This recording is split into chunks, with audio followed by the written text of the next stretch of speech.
Okay, it's just about time to start. So put into the chat some props that you might like for today. So go ahead and get those ready.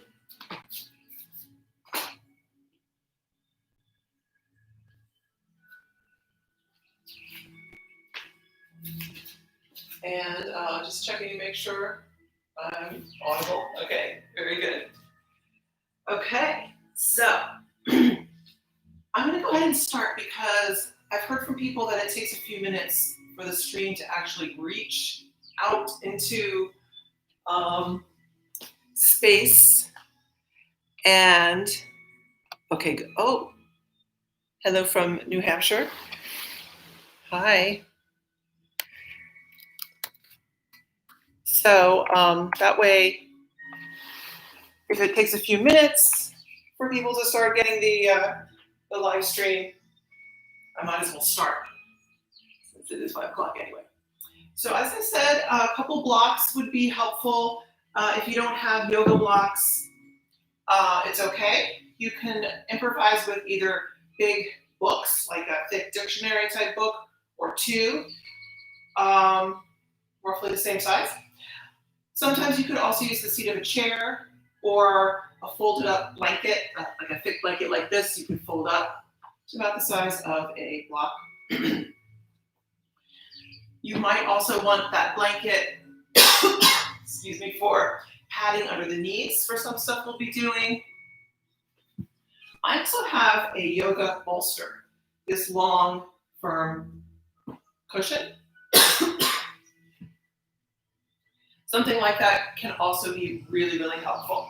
So I'll give you a moment to get some of those things while I drink some water. And then we'll start seated today.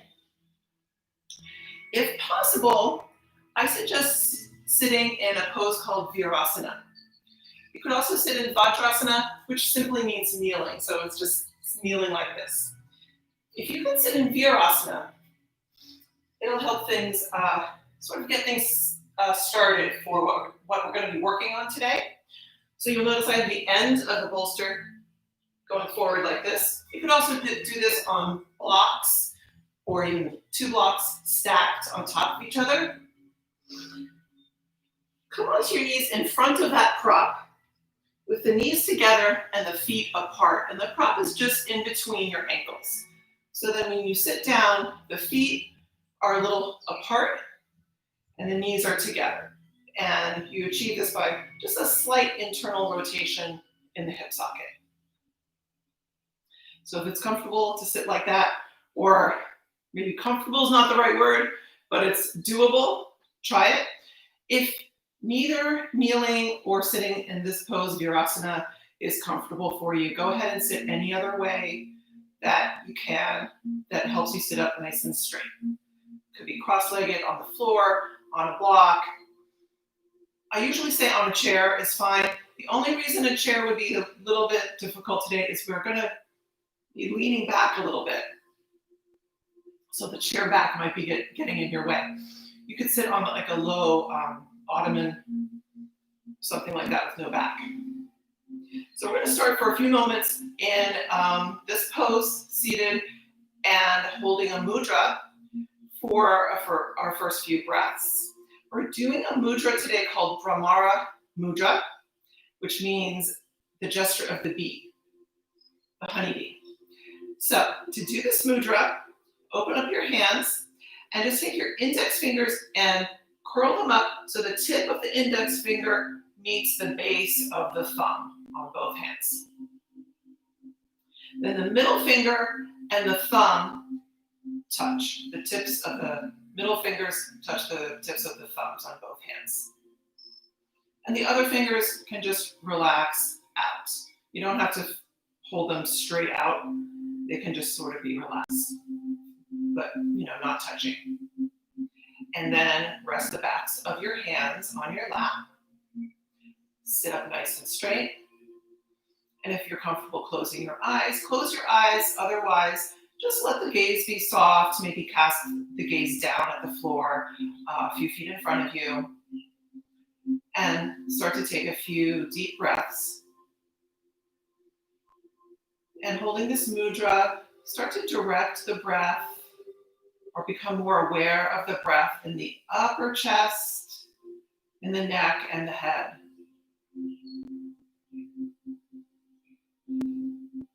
Just focusing in on the sensation of the breath in those areas.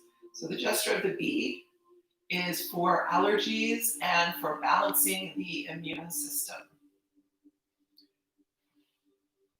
So those are all wonderful things at all times, especially this time of year. Maybe allergies are starting to bother you. So I'm going to just check the chat real fast as you guys just continue to breathe.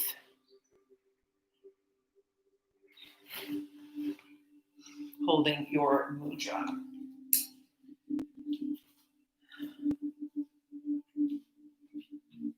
So we'll be thinking a lot about sitting in our practice today. We all know that sitting for long periods of time is not good for us. Maybe you have to do that for work, or maybe being in this quarantine situation, you're just not able to be as active as usual. So you might be sitting a lot more just because of that. So we all know it's not really good for us to sit for long periods of time. Certain parts of the body get very tight. You might find yourself kind of hunching forward a lot. The front of the body might start to get kind of closed off, which makes it harder to breathe. Hip flexors and quads get tight. Hamstrings get tight, and the calves get tight because your legs are also bent for a long period of time. All these things can make us feel a little bit cranky, frankly. So we're going to do a lot of stuff that's undoing that today. So go ahead and open your eyes. Release the mudra and stretch the fingers out for a moment. We're going to start with a seated cow and cat. You can do this from any seated position. If you're still in your virasana or vajrasana kneeling, reach forward so maybe you can tuck or curl the fingers right in front of your knees. And then when you inhale, pull yourself forward a little bit. So as you come into your cow spine, the arms are feeling like you're pulling back with the hands a little bit, and turn the face up towards the ceiling. And then on your exhale, maybe the arms straighten out as you round back, scoop the belly back towards the spine, and drop the head forward. So that's our seated cow and cat. We'll just do that a few times, inhaling and exhaling. Inhale and exhale. So you might notice that the pelvis can be tilting back and forth a little bit as we do our seated cow and cat, but maybe it's not as big a movement through the whole spine as when we do cow-cat in our table. So this is a way to make the movement happen more in the upper spine, just to start with. And then we can compare that when we do our cow and cat and table, which we'll do in a few minutes. So a couple more times, and then come up to neutral. And now we're going to try a reverse cow.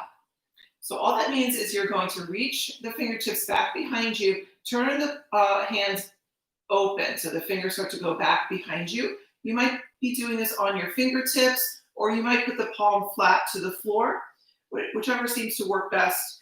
The first one, we're just going to keep the pelvis down on the prop and just inhale, arching back. So you're doing the same position, the cow spine, but you're going backwards. So the face goes up towards the ceiling. Depending on how far you arch back, you might even start to look behind you a little bit. And then just release and come up to sit. So it starts to become a little bit more of the back bend because we have this angle going backwards. So this is called reverse cow. Cow going backwards. I've never seen a cow go backwards, but this cow goes backwards. Next reverse cow, you could either do it the same way we just did for a couple breaths, or you can try lifting the hips up off your prop. So you might need to walk the hands a slight bit further back in order to be able to do that. I'm gonna keep the chest lifted. Inhale, and then press down in the knees so you can lift the hips up. And then maybe you can make that arching shape even further back and take a couple breaths there. Either version of your reverse cow. And then come up to sit. Just sit quietly for a moment, starting to do back bends a little bit. We're gonna do some more during class, and we're also gonna be doing some stretches for the fronts of the legs and hip flexors, all of which is what we need to do to reverse our sitting. As I started to plan class, it occurred to me that the word asana is actually a little bit, it's just interesting in terms of the theme of sitting. So we're gonna come up onto hands and knees now. So go ahead and come up. I'm gonna turn at a slight angle. You can face directly towards the screen or whatever works for you. And come to your tabletop. So asana, the word that we use in yoga to refer to our poses, all the poses are something asana, you might have noticed. The word asana literally means a seat comfortably held. So let's start our cow and cat here. From our tabletop, arching the back, looking up, and then exhale, round up, scoop the belly towards the spine. So inhaling and exhaling. Inhale and exhale. Go as slowly as you like through a few more rounds of cow and cat. Noticing now you can move a lot more because the pelvis is more free to shift and tilt back and forth. So in our asana practice, when we're doing all our different poses, even though we're maybe standing on one foot or upside down, it still has a sense in the literal meaning of the word of sitting, which I find interesting because we're obviously not sitting during these poses.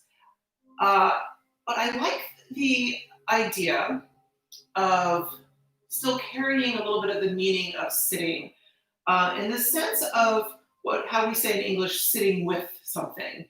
So whatever pose we're doing, even if we're not physically in a seated position, we're still sitting with something in that pose. Some kind of challenge or idea or an emotion that comes up. It's different for everybody. It might be frustration. It might be a feeling of awkwardness. It might be a feeling of, I don't know what the heck I'm doing. And we are, as yoga practitioners, always trying to sit with those feelings, even if it's not comfortable. Sometimes we have a feeling of elation and joy, and sometimes we have a feeling of pride that we were able to do a pose and hold it when we didn't used to be able to do it, or all these different things might happen. And it's wonderful. It's fine to have any emotion or response to any pose. Sorry, you can go back to child's pose. I'm almost done talking, then we'll keep moving. But it's also important to recognize our reaction and be conscious of it and sit with it for that extra moment just to check in, what effect is that having on us? Maybe being too successful at yoga or, doing a pose really well is almost as, difficult to accept sometimes as struggling. Or the effect long-term for you might be just as problematic. Just putting it out there. I'll talk more about sitting as we move. From here, we're going to come up into, we're going to come to puppy pose. Sorry. Yes. Yes, we are coming to puppy pose. So, no, we're not coming to puppy pose. Sorry. Lost track of what I was doing. You're going to stretch your left leg straight back. And then push through the heel gently to open up the back of the leg. Point your toe and lift the leg up off the floor. Optional to reach the opposite arm forward. If it's hard to balance, you always just can work with the arm down. If you have the arm up, you're reaching long from the tips of those right fingers through the tips of the left toes. This is your starting position. We'll consider this neutral, a long neutral position. Inhale, and then exhale, lift the arm and the leg up, look forward. Inhale, back to neutral, not going any further down towards the floor than this. Exhale, up. Inhale to neutral. So it's not a big movement, don't worry about it. Exhale, up. Inhale, neutral. So it's going towards almost like a locust with one arm and one leg in the air. So we're just engaging through the back of the body. One more time, and then come down to rest for just a moment. We're going to work a little bit more with those same two limbs. We're going to lift that back leg again. This time, bend the knee so the foot is pointing up, or maybe even try to squeeze it in towards your buttocks a little bit more. Reach back with the right hand, thumb down, and see if you can grab on to that foot. If you can grab onto it, you're just going to try to lift it up. Let yourself come towards a cow spine when you do this. If it's hard to grab the foot, you can just hold the legs, the arm and the leg up in a lengthened position for the same amount of time. So we're just trying to lift, lift, lift, like a cow spine. One more breath. And then slowly release both knees down and back to child's pose. Take a couple breaths in your child's pose, and then come back up to your tabletop. Stretch the right leg straight back. Same way. Just pressing through the heel gently at first, then lift the leg up, point the toes. Optional to stretch the opposite arm forward. Inhale, lengthen, that's your neutral, and then exhale, lift. Inhale, lengthen, neutral, exhale, lift. Each time you lift, maybe try to lift a tiny bit higher. Inhale, exhale. Inhale, exhale. Good. Come all the way down and rest for just a moment before we try our tiger pose. It's called tiger pose on this side. So you're going to have that same leg back. Lift it up, point the toes, and squeeze the foot in, bending the knee deeply. Left hand reaches back, and see if you can grab that foot. Looking straight ahead, try to lift everything straight up. Again, if it's hard to grab the foot, don't worry about it. You'll just go back to our sort of floating locust position, everything lengthened out, and just try to keep lifting everything up any amount. And then slowly release everything down and go back to your child's pose for a few breaths. Now we're going to go to puppy pose.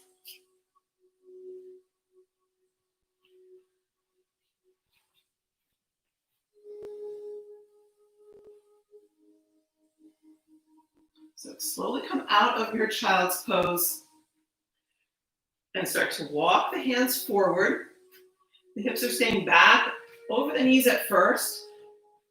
Come forward enough with the arms so that you can reach all the way back, bringing the upper body down in line with the arms. And take a few breaths here. Lengthening out any amount. Good. Then coming forward, bend the elbows. Place the forearms down parallel to each other. Bring the shoulders over the elbows. Stretch one leg straight back, tucking the toes. The other leg, and come to your forearm plank. And just hold that for a couple breaths. And then you can lower down for a moment. Gentle Sphinx pose. we're actually going to do a couple things from a side forearm plank position. So if you have a mat or blanket for padding, you probably don't need it right now, so you can move that away. We're going to come onto the right forearm first into a side forearm plank. So you can angle the hands in and come onto your right side. Just stack the legs, get yourself lined up, make sure you're in a straight line, and then just for a couple breaths, we're going to come up into a side forearm plank. Make sure you're always pushing down into the forearm and lifting up out of this shoulder for when we're holding ourselves up off the floor. This hip's going to be up off the floor. So you don't want to be slouching down like this. Okay, it's much better for the shoulder for this position. Okay, you could do this from the knees if it's really difficult to do it from the feet. So you would just be here, or straight legs coming onto the outer edge of your right foot. And just hold that for a moment and smile. And then slowly lower down. And notice how when you lower down, you're going to stay in a straight line in this direction, right? But now the body's kind of curving to the side a little bit. We're going to go ahead and let that happen. We're going to let this sink down a little bit more, the right side of the rib cage a little bit more. And now, since the hip is down, you could let this shoulder shrug up a little bit to get more of a stretch there. If you want to try, I actually prefer to straighten the arm, and then I let this sink down a little bit and it gets a little more into that side body, the little muscles around the ribs, just letting them stretch out a little bit. Then we're going to come all the way down onto the side.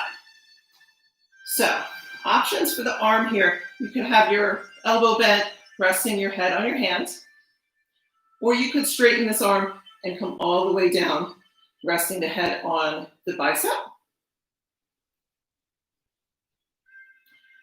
Really is fine either way. So now we're going to separate the legs. The top leg, you're going to point the toes and start to send the leg straight back. The bottom leg stays flat, the foot stays flexed as if it's in Tadasana, as if you're standing on that foot. The other foot can point and start to move back. The leg is straight and you're just trying to send it back behind you. So you might start to feel a stretch on the front of the leg, even up in the hip flexor area, depending on how far you can get that leg to go back. The big toe side of the foot can come down to the floor. So the legs are kind of scissoring together in the sense that you're not keeping the top leg lifted up. It's just coming down to the floor. So that means maybe even more of a stretch on the outside of the hip or the front of the hip. Good, so just stay there a couple breaths. And now we're going to try basically doing a side lying dancer's pose. So what that means is that top leg, you're going to bend the leg, bring the heel in close to the buttocks and reach back with the top arm. Similar arm position as when we did our tiger pose, only now we're on the same side. Hand and leg are on the same side. See if you can grab onto that foot. And since we don't have to worry about standing up and balancing, you can try to kick the foot back behind you. Or if that puts a little kind of weird pressure on your knee, which I know sometimes can happen, don't worry about kicking the foot back. Just try to move the knee back any amount.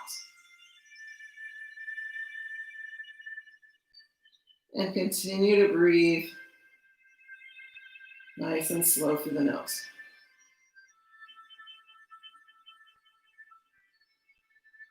Good. Slowly release the foot. Bring that top knee forward and drop it onto the floor in front of you.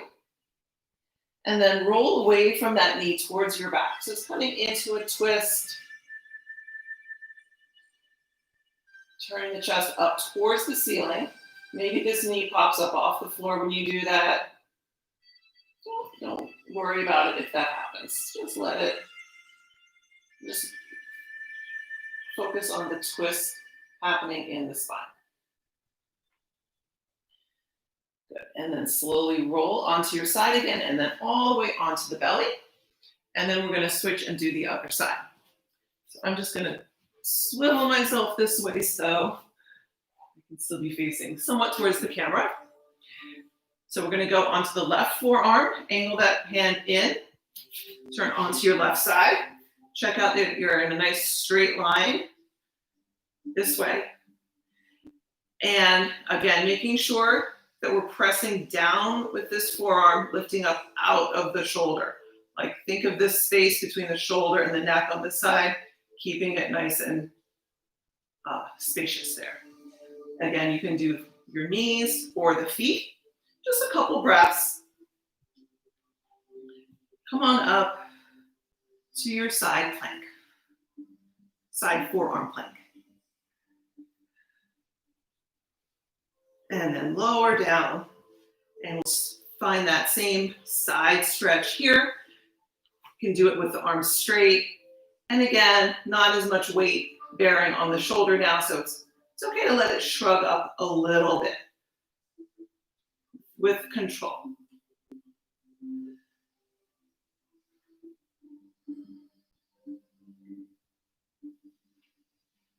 Good, and then come all the way down onto that side, either head on hand or stretching the arm out straight.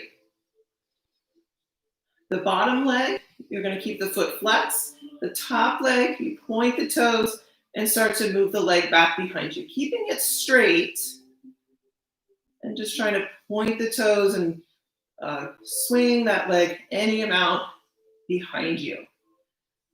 Making sure you're not rolling towards your back.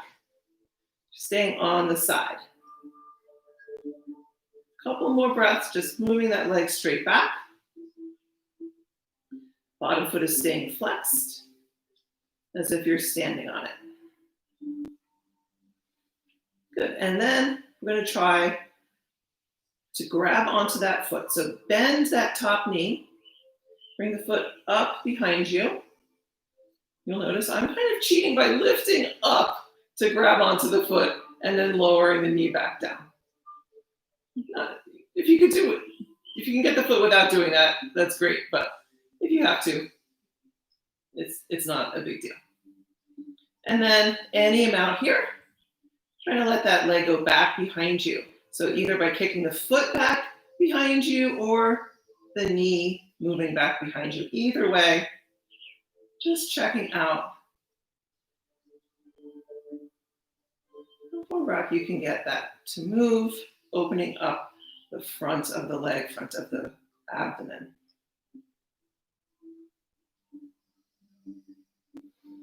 Slowly releasing, drop the knee in front. Take a moment to twist away, turn the chest up towards the ceiling. Gentle twist.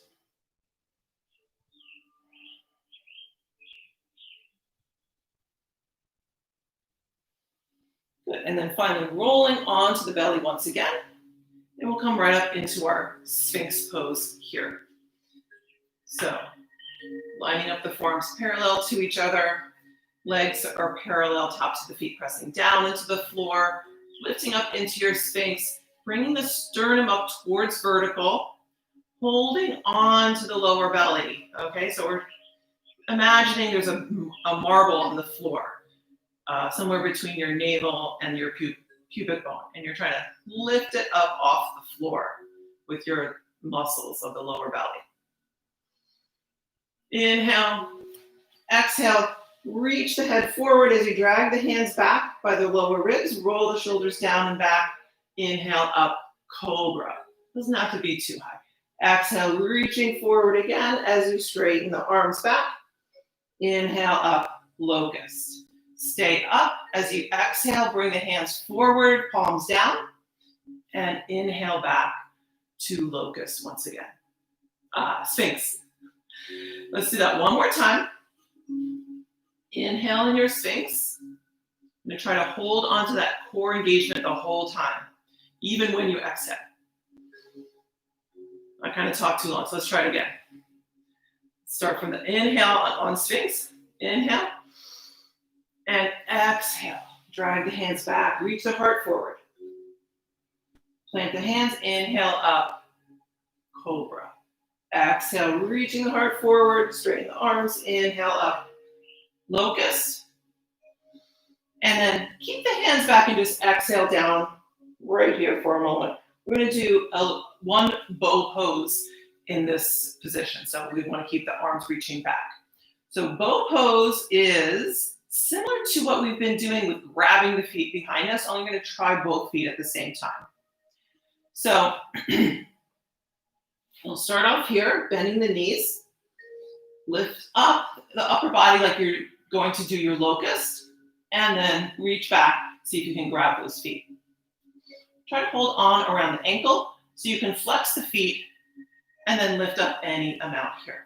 If it's hard to grab the feet, just hold your locust a little bit longer, like this with your legs straight.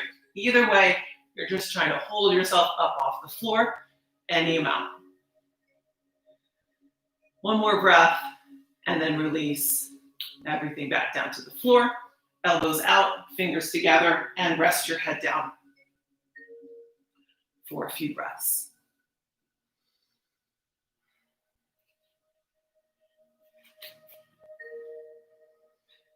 So one more thought about this idea of the sitting and what we're trying to undo when we do our different yoga poses. Everyone's starting from a different place. Some people, you might have this experience yourself, or you've seen people who are kind of constantly in a kind of crunch position, almost like they're trying to do a crunch with all the time. Back is rounded, shoulders hunched forward, front of the body is tight because they've been sitting a long time, or whatever is going on in their life. This is happening. It's hard to breathe. This is pretty exaggerated. I'm exaggerating, but everyone has a little bit of experience with being in that position.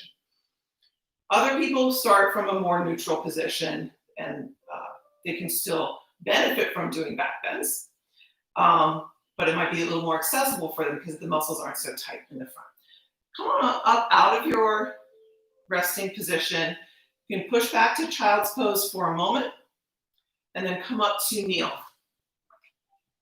So the reason I'm mentioning all these little details is I have the opposite tendency, which means that I back bend, especially in the lower back, a little too easily, a little too soon in poses. And it's something I've learned from teachers telling it to me over long periods of time, and also from doing these videos. And I can watch myself in the video later, I can see it. Even though I've been told not to do it so much, I know that I still am doing it. I'm just mentioning that because if you're watching me, I don't want you to imitate that so much, okay? In other words, if you see me in a downward facing dog and I look like I'm really arching my back, that doesn't mean it's proper. It's a little too much. So when I'm doing this kind of work, thinking of opening the front of the body and doing a back bend, I still need to do it, but it's a different dynamic for me. I have the tightness in the front of the body here in the quads. So that's what I need to work on more than, say, actually the back bending aspect of all of this work. So something to think about and to watch out for. Everyone has their different tendencies. So come on up out of your child's pose. We're going to reverse, we're going to come back to our reverse cow pose. So you're going to come, grab the same prop that you had before when you did your virasana at the beginning of class, but you want to have it far enough back on your mat or space that you have a good amount of space in front of you. If you're not using a prop, that'll be fine. If you are using a prop or you're wondering how high up you should be sitting on blocks, go ahead and make it fairly high. It's actually going to be easier to be up a little bit higher rather than lower towards the floor in what we're about to try to do. So you're going to come to your reverse cow. You can watch first if you're not sure. what I'm talking about. We're gonna try to step the right foot forward when we're up in reverse cow. So it's better to have the hands flat on the floor if you get the palms flat on the floor, just because it's more stable than being on fingertips. All right, so I'm already leaning pretty far back. I'm gonna come up to my reverse cow, trying to lift the hips any amount up, and then just slide that right foot forward. So go ahead and try that. If it doesn't seem to want to come forward, you could try to bring it a little bit out to the side. If it doesn't feel right to do that, don't force it. We're not going to try to overdo anything. You just come back up to sit and then lean over to the opposite side and get that foot forward. So you're coming up, your left leg is still folded back in sort of this half virasana. You're going to grab onto the right shin and hug it in very, very close. The heel should come as close as you can get to the prop that you're sitting on. Like you're trying to close up the heel to your sitting bone, right? So you're trying to get it nice and close there. And first we're just sitting up tall and just bringing it in that close. You might start to feel the calf and Achilles getting stretched out quite a bit. Now we're going to keep the spine neutral and just lean forward. So you're just going to be leaning on top of the top of this thigh. And there's not a lot of room, so you're not going to go too far. But that's going to intensify that stretch a little bit more. Don't overdo it. Just test it out. Leaning into it any amount more. A couple more breaths. And then sit up and unfold this leg about halfway. Now it's much more in front of you. We're going to come into a lunge, this being the front leg of the lunge. So let's just try it. You just have to kind of push yourself up. Maybe this foot has to come a little bit farther forward. Yeah, make it a little bit farther forward. We want the back leg, your left leg, to stretch way back. So come forward so the right knee is over the right ankle, and then tuck the back toes and push that foot back. Don't just leave it where it is. You're going to try to push it farther, farther, farther back. Good. You're going to keep all 10 toes facing forward. Start to engage the core to lift your upper body off this front leg, pushing into that front foot, and finally inhale up to a high lunge position. Good. You're going to bring your hands down to your hips. I'm going to turn a little bit sideways. Hopefully this will help you see what I'm doing a little bit better. We're just going to do some dips. Bend both knees a little bit more, trying to lower this knee towards the floor. And then inhale, straighten both legs. Exhale, dip. Inhale up. Exhale, a little bit lower. Inhale up. And this time we're going to exhale down, keep the front knee bent, and then try to straighten the back leg straight back. Good. Swivel, so you plant down that back foot, coming to a warrior two position. Yes, that's correct. I'm checking my notes, I was right. So set up in your warrior two. Front knee tracking straight forward over the front toes. Back leg straight. Foot is angled maybe a tiny bit forward. Good. From here, going to inhale, reverse warrior. The front leg stays bent. Reverse warrior, usually when we do it, we're still moving in the same plane, right? Just going back towards that back leg. So you feel the stretch on the side here. Stay in your reverse warrior, but take it a little bit more into this sort of, looks a little balletic, I guess, but we're trying to keep the side bend aspect, side bending back towards the back leg, but adding a little bit of a back bend. So the chest starts to turn up towards the ceiling.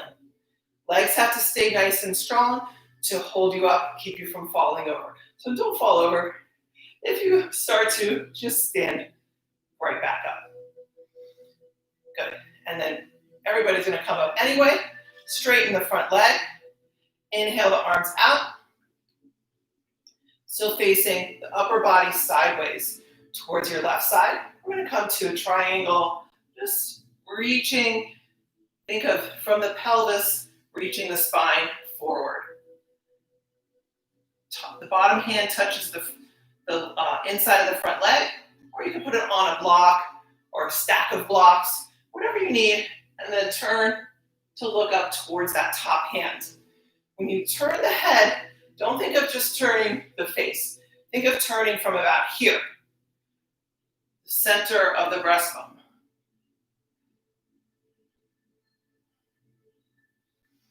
And then inhale back up. Swivel to face the front of the mat. Hands down and back knee down. Inhale up, crescent lunge. And hands down. We're going to come to a quad stretch here. So there are lots of different ways to do it. Stretching the quad of the back leg. Probably want to pad under that knee. You also want to make sure it's going way back if you're going to do this variation. There's another variation you can do using the wall, which I'll show in a second. This one is going to be right here. You don't want this knee to be too close in underneath you because it's going to hurt your kneecap to be on it in that position. It's also not going to be much of a stretch. So you would just be here, turning the upper body forward and also pushing the upper body a little bit more up or even back if possible. So that's one way to do it. The other way is with the wall. So the wall has a lot of advantages for this because you don't have to hold on to the foot. Again, you would want a good amount of padding under the knee. And you're going to take that same leg and put the foot on the wall. The foot is going to look like this on the wall, just showing you from the side because you won't be able to see it when I go here. You just come to the wall, place the foot on the wall, the ball of the foot is on the wall, bring the knee as far back towards the wall as you can get it with the foot in that position. And then this foot is going to step forward. And then you can come up and you don't have to hold on to the foot.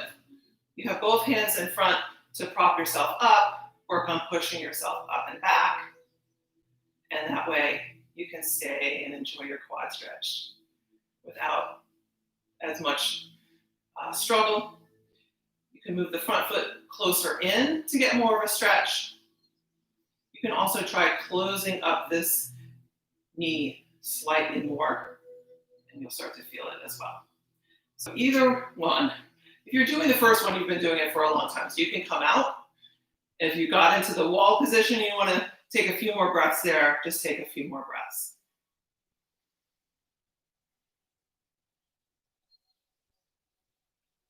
Good. And then come forward, and we're going to come back to our kneeling position. We're going to try to step the left foot forward from reverse cow like we did on the other side. I'm going to try this one without a prop, just for fun. I'm going to see if I can do that. You can try that as well, or if you know you need to be lifted up a little bit before you try stepping forward, go ahead and grab your blocks or your bolster, cushion, whatever you have. You're going to walk the hands back behind you and come to your reverse cow, lifting the hips up any amount, and then see if you can slide that left foot forward. And then you're coming onto your sort of half virasana with the right leg folded back.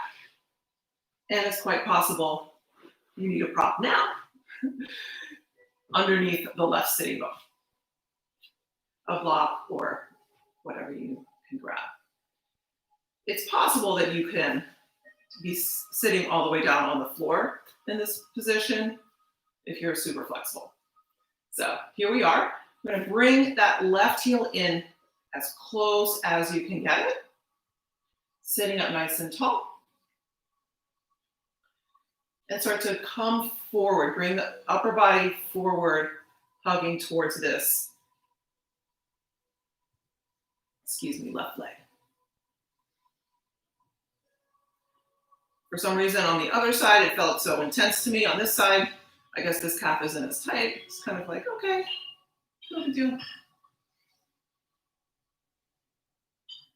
So I guess it's not as tight.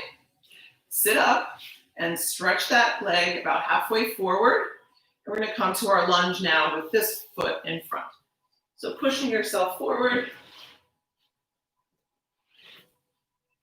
Maybe you have to hop it even a little bit more forward. Now you're going to tuck your back toes and push that back foot way back as far as you can get it. And I'm just going to swivel to this side now. So from here, all 10 toes facing forward. Engage your core, push into that front leg to come up to your high lunge. Big breath in. Exhale, hands to your hips. And we're going to do our dips. Inhale, straighten. Exhale, dip. Inhale. Exhale. Try to get the back knee further down each time. Inhale. Exhale. Last time, inhale. Exhale. Bend both knees. Keep the front knee bent, and then just try to straighten the back leg. Maybe the foot presses further back. Swivel the back foot down to come to your warrior two on this side. Front knees tracking over the front ankle. Inhale back, reverse warrior. First just going sideways towards the back leg. And then we're going to turn and take a couple breaths, lifting the chest up towards the ceiling. I'm sure there's some ballet term for this. We'll look that up later. So just a couple breaths there. Legs staying nice and strong. And then come back up and straighten your front leg. Getting ready for triangle.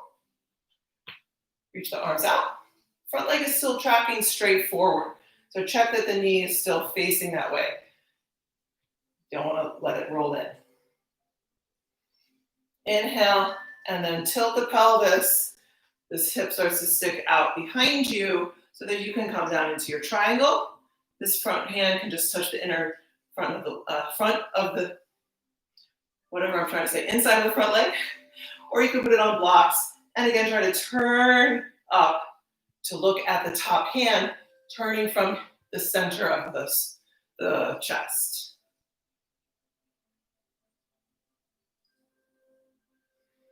Inhale back up. Swivel to face the front of the mat. Hands down and drop that back knee. Inhale up, crescent lunge. And exhale, hands down. So now we will do our quad stretch on this side. Your choice if you want to do it right from here, bending the back knee in, or the wall. I'm going to do the wall again because I already have my padding set up there. And it gets a little deeper into the hip flexors. So again, I'm going to place the ball of the foot on the wall and try to get the knee in as close as I can. And then step the other foot forward like a mini lunge. And then coming up, taking a few breaths. Again, trying to lift the upper body away from the top of this thigh.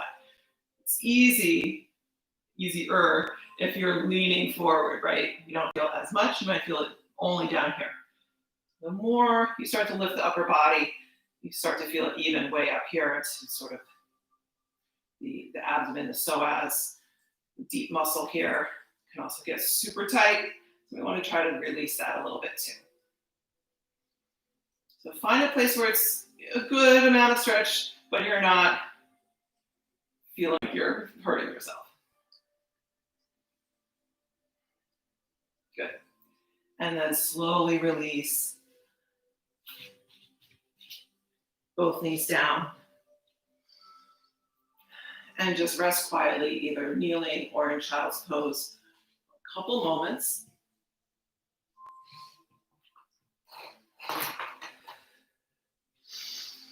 And then we'll do a little work, sort of breaking the monotony from all this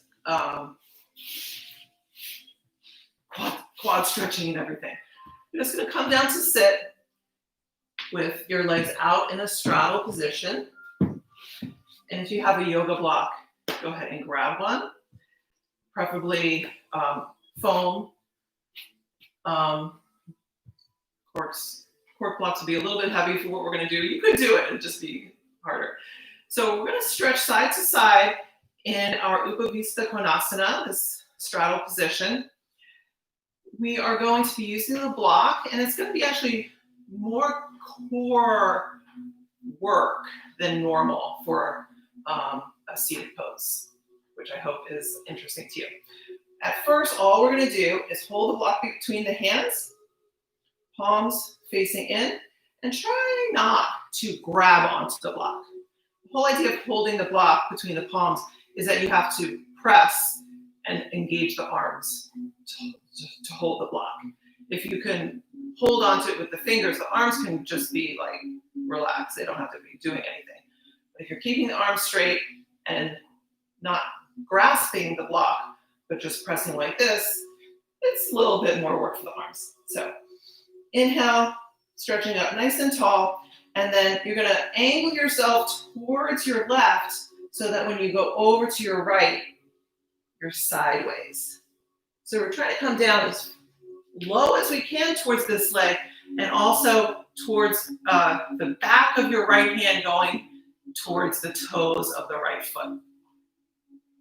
So you might not touch, that's fine. If you do touch, don't rest there. You're just gonna lightly touch and then inhale back up. Exhale, turn to the other side and go to your left. Inhale back up. Let's do a couple more times. Inhaling as you come up, exhale, sideways. Just tap if you get that far. Inhale back up, exhale. If you don't get that far, it's actually better. It's more core work if you never touch down. Inhale back up. One more time each side. Exhale to the right, try to reach the block as far away as you can. Inhale back up. And exhale all the way over. Inhale back up. And bring the block down. Put the block inside your right leg, around the calf, and fold in the left leg. And then you're still pointing off to that side. We're going to side bend over towards the right. And here you can go as far as you like. The left arm comes up behind you. This arm might just rest on the block in front here, or you might reach for the foot. And here you're trying to spin the chest up as if you want to look up towards the ceiling with the heart. And come all the way back up. You can't reach the arm to the foot. You're just reaching in that direction. And come up. Let's just do a seated pigeon really quickly with this left leg. You're going to face towards your right. So you scoop under that shin and just pull the shin in towards you as if you want to put the center of the shin right to the center of your chest.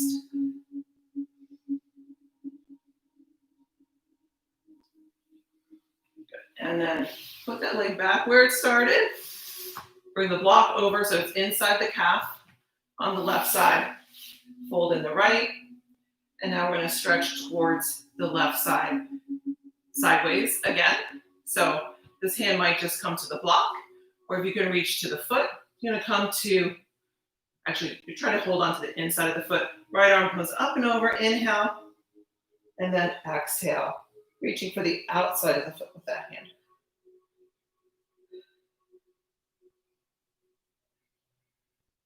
And if you're not holding the foot, you're just reaching in that direction any amount. And finally come all the way back up. Good, so now we're gonna finish with one more back bend sort of pose. Supta Virasana. So I'm going to do it sideways so that you can see what's going on. If you have a long cushion, doesn't have to be this shape, it could be, you know, wider, you can use it now. You're going to put it behind you. And then you might want to put a block in front of it. So this could be any size, like a thick cushion from your couch or something. And then you'll sit in Virasana in front of it. We'll come a little bit this way, have more room this way. Now I'll just show you quickly what we're doing.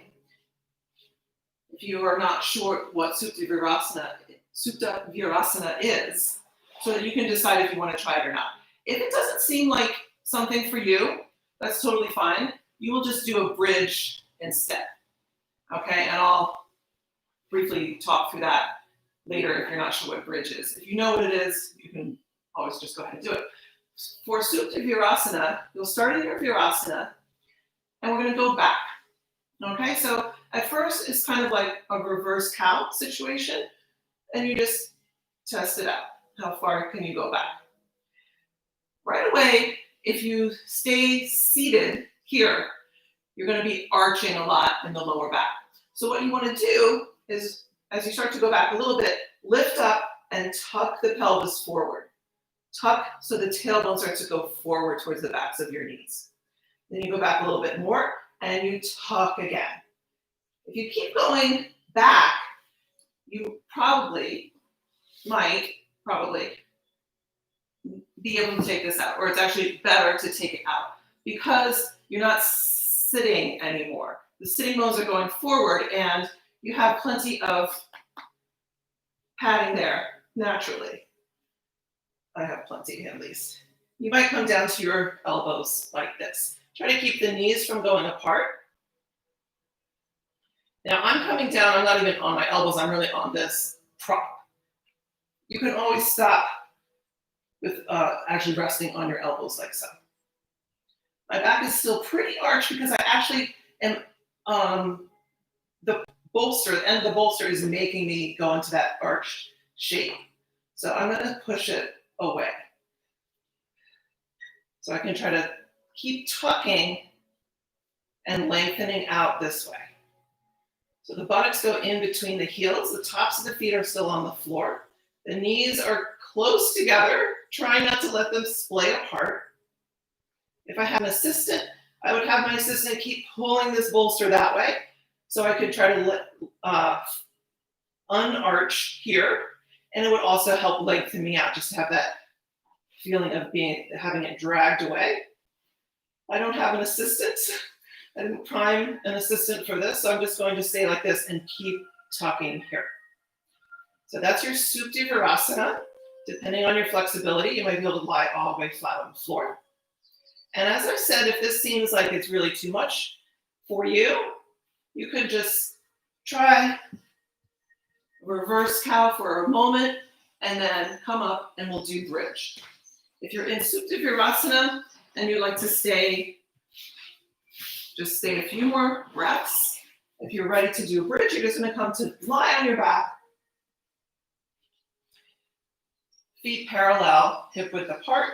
Try to bring them in fairly close to you.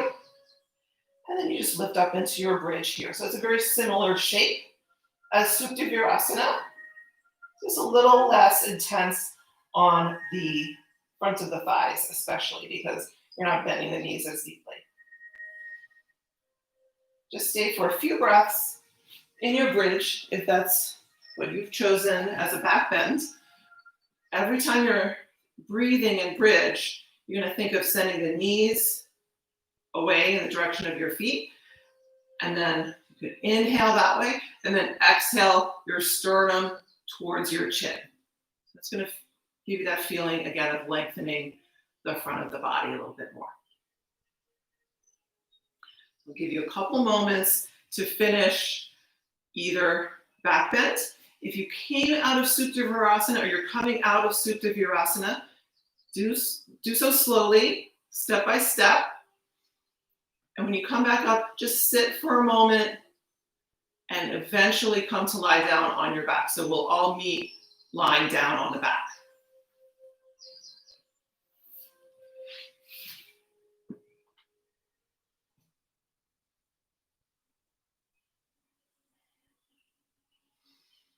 Yeah, so we forgot to do our seated pigeon on one side. So we'll do a little hip opener on the back. So if you're in your bridge, you come down out of your bridge at any time.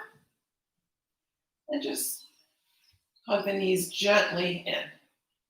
We'll do our hip opener on both sides now. So just cross one ankle over the opposite knee and lift that bottom foot up off the floor. Top foot stays flexed. And hug that thigh in towards you. Trying to keep the spine in neutral. Gaze straight up at the ceiling. You can hold around the hamstring area, or maybe you can reach all the way to the front of the shin.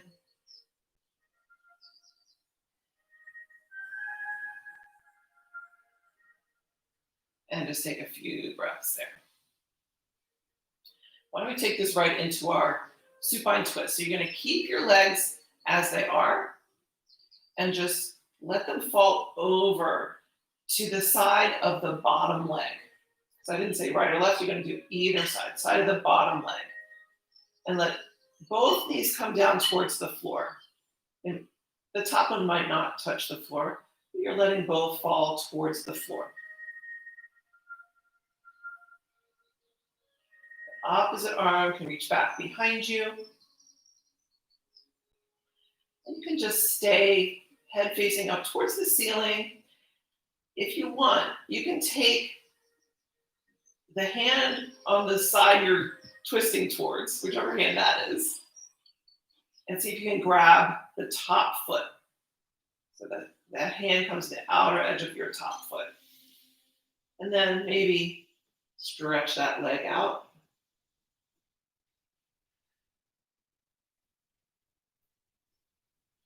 If the leg doesn't come all the way straight, you just try to straighten it out any amount.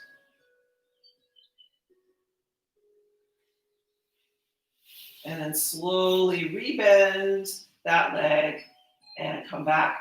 You end up in your figure 4 position again, and then just switch sides. So now you're doing your figure 4 stretch on the other side at first. Top foot stays flexed and holding either around the hamstring or the front of the shin. A few breaths.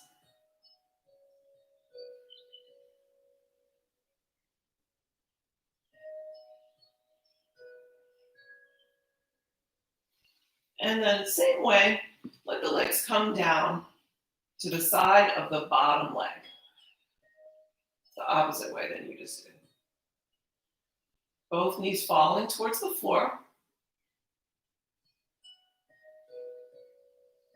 The arm reaching back behind you. And then again, the hand on the side of you're twisting towards, if you want to try grabbing that leg, you could also just grab onto the pants leg if you can't reach the foot. And maybe straightening out that leg any amount. Normally in a twist, I say, then turn the head the other way. This is a pretty deep twist, so there's not a lot of space to turn the head the other way. You can just keep the head in a comfortable position.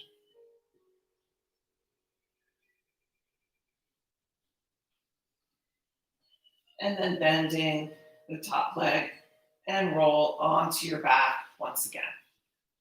We'll set up for Shavasana. Any variation of Shavasana that you would like to do is, of course, perfectly fine. If you're at home and you want to go lie on the couch, I can't stop you. I like to use my bolster under the knees like so. So if you have a bolster or another type of cushion, you can always do that. If you like legs flat on the floor, of course, that's always fine as well. If you have something under your knees, just make sure the backs of the heels touch down on something, whether it's the floor or the cushion itself. It's not very restful to have them floating in the air. So we'll come to our Shavasana, starting with our centering breath. After you get organized, that you feel you can release the weight of the legs and the arms. Start with your centering breath, inhaling through the nose and exhaling through the mouth.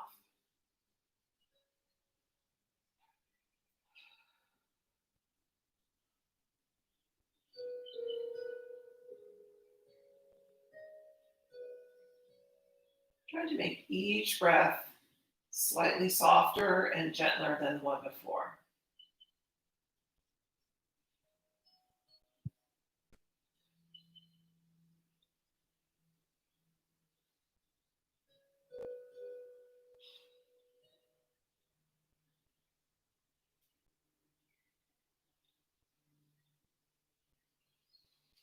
After a few rounds of centering breath, go back to breathing in and out through the nose. Otherwise, keeping the breath very soft and natural. And just scanning quickly to make sure you've released any possible holding or tension in the body. Maybe it's in the face, the eyes. Maybe you can release a little bit more there. Maybe it's in the jaw or the throat. Any place else that you notice that you could release a little bit more, go ahead and try.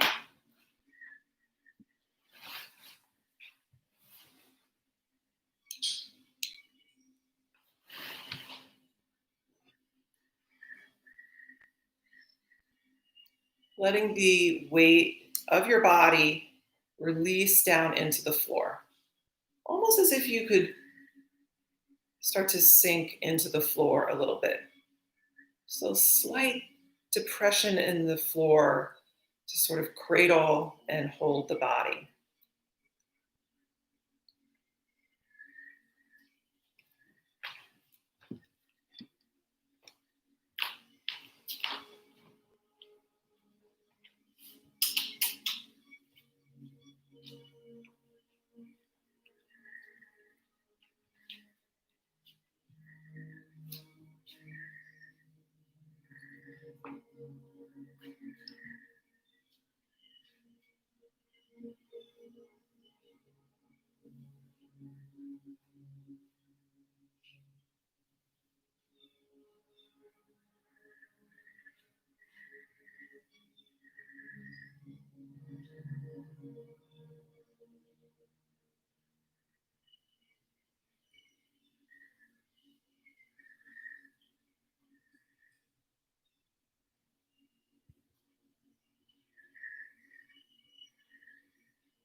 If you'd like to stay in your Shavasana even longer, please do so.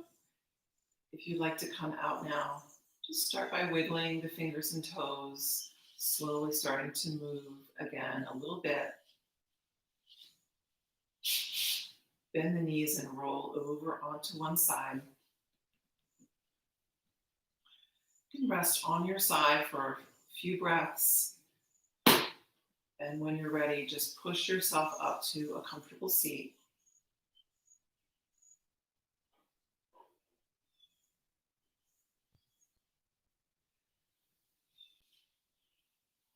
And once you find your comfortable seat, it does not have to be Virasana or any other particular way of sitting, just whatever comes naturally to you in the moment.